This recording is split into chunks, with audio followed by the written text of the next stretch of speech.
Occasionally, weep deeply over the life that you hoped would be. Grieve the losses, feel the pain.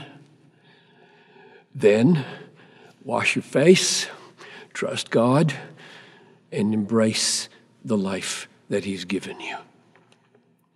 And the reason for that counsel is 1 Thessalonians chapter 4, verse 13, where Paul says, I don't want you to be ignorant about those who have fallen asleep, those who have died, that you may not grieve as those who have no hope.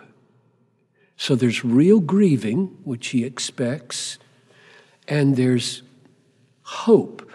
So grieving is real, losses are real, pain is real, really felt, really expressed, and hope is real that changes it profoundly.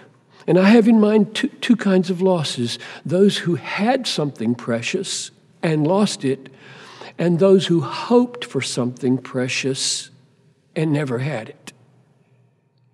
And it works both ways. 60 years go by, and 40 years on, you think, I've come to terms with that. And then one morning it breaks over you.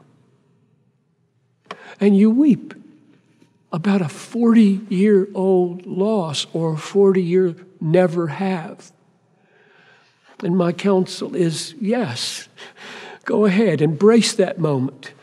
Weep, but then say to your weeping after a season, no, you will not define me, sorrow, because my God has said, no good thing does He withhold from those who walk uprightly.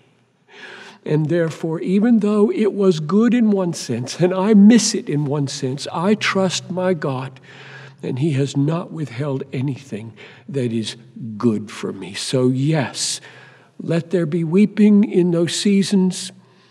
Feel the losses, then wash your face, trust God, and embrace the life He's given you.